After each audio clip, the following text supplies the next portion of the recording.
Criminal এবং police তারা দু ভাই, মমতা বন্দ্যোপাধ্যায়ের দুই সন্তান, যারা মানুষ নিধন করে, মানুষকে লুট করে। তাদের মধ্যে সংসারে একটা লোক দেখানো অশান্তি হয়েছে।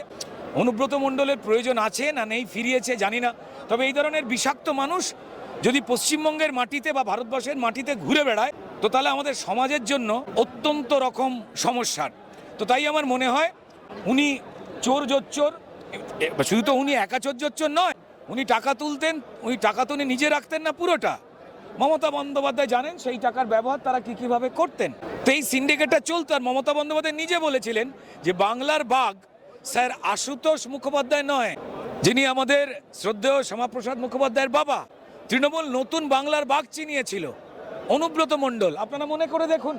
তাহলে মমতা বন্দ্যোপাধ্যায়ের কাছে শিক্ষিত মানুষেরা, যারা এই রাজ্যের এই বাংলার মাটিকে গর্বিত করেছে, তারা বাংলার বাঘ নয়।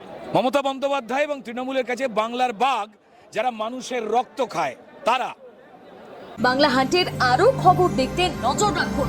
বাংলা খবর মানেই বাংলা হান্ট।